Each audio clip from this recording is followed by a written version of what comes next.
ఓటమి భయంతో Prasanna frustration peaks కు చేరిందన్నారు కోవూరు ఎన్డీఏ కూటమి ఎమ్మెల్యే అభ్యర్థిని శ్రీమతి వేమిరెడ్డి ప్రశాంతిరెడ్డి. పోలంరెడ్డి దినేష్ రెడ్డితో కలిసి ఇందుకూరుపేట మండల కేంద్రంలో ఎన్నికల ప్రచారంలో పాల్గొన్న శ్రీమతి వేమిరెడ్డి ప్రశాంతిరెడ్డి మాట్లాడుతూ, తన విజయం కోసం గ్రామాన నాతో కలిసి తిరుగుతున్న పోలంరెడ్డి దినేష్ రెడ్డి సేవలను ప్రశంసించారు.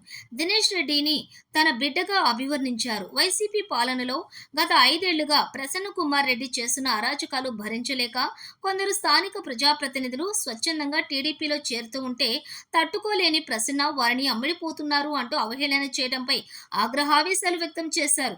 వైసీపీ వారి దౌర్జన్యాలు ఇక సాగవన్నారు. ఎన్నికల ప్రచారం సందర్భంగా ఏ గ్రామానికి వెళ్లినా ఎన్నికల సభలా కాకుండా విజయోత్సవ సభను తలపించేలా ఆదరాభిమానాలు చూపిస్తున్న పార్టీ శ్రేణులను ఆమె అభినందించారు.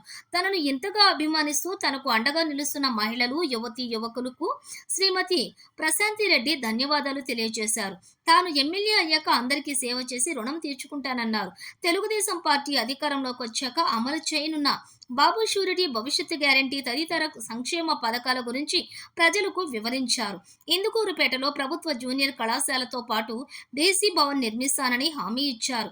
సేవా దృక్పథంతో కలిగిన కార్యక్రమాలు చేసే వేమిరెడ్డి ప్రభాకర్ రెడ్డిని ఎంపీగా గెలిపించుకుంటే నెల్లూరు జిల్లాను పారిశ్రామికంగా అభివృద్ధి చేసి స్థానిక యువతకు ఉపాధి అవకాశాలు కల్పిస్తారని, కోవూరు ఎమ్మెల్యేగా తనను నెల్లూరు ఎంపీగా వేమిరెడ్డి ప్రభాకర్ రెడ్డిని గెలిపించవలసిందిగా ఓటర్లకు విజ్ఞప్తి చేశారు.